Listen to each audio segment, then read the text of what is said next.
आज supreme court सिर्फ एक कानूनी जंग का गवाह नहीं बन रहा, बल्कि आज देश देख रहा है सत्ता बनाम संविधान की सीधी टक्कर।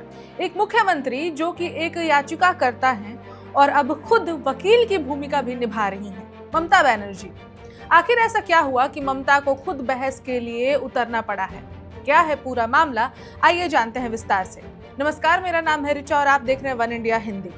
पश्चिम बंगाल में चल रही एसआईआर प्रक्रिया को लेकर आज सुप्रीम कोर्ट में बड़ा दिन है और इस दिन को असाधारण बना रही है खुद वेस्ट बंगाल की मुख्यमंत्री ममता बनर्जी, जो इस केस में खुद बहस करने के लिए कोर्ट पहुंच गई हैं।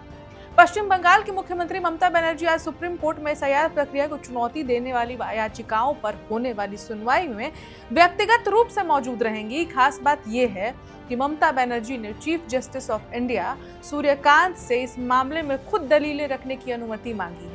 ममता बनर्जी की लीगल टीम ने सुप्रीम कोर्ट में एक अर्जी दाखिल करके कहा है कि मुख्यमंत्री इस मामले के तथ्यों से पूरी तरह से परिचित हैं, सुप्रीम कोर्ट की प्रक्रिया और नियमों की जानकारी रखती हैं और कोर्ट की गरिमा का पूरा सम्मान करेंगी। इस केस में ममता बनर्जी सिर्फ एक राजनीतिक चेहरा नहीं है, बल्कि खुद याचिकाकर्ता है। उन्होंने सुप्रीम कोर्ट में दाखिल अपनी अंतरिम अर्जी में एसआईआर प्रक्रिया की वैधता पर गंभीर सवाल खड़े किए।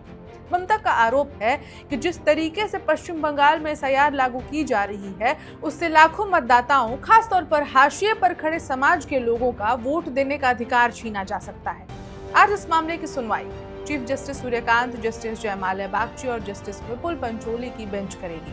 इस केस में ममता बनर्जी के अलावा टीएमसी सांसद डेरेक ओब्रायन, डोला सेन और याचिकाकर्ता मुस्तारी बानो भी शामिल हैं। ममता बनर्जी ने सुप्रीम कोर्ट परिसर में प्रवेश के लिए पास जारी कर दिया है, जिससे साफ है कि आज उनकी मौजूदगी सिर्फ प्रतीकात्मक नहीं बल्कि रणनीतिक होगी। अपनी याचिका में मुख्यमंत्री ने चुनाव आयोग पर राजनीतिक इरादों से काम करने का सीधा आरोप लगाया है।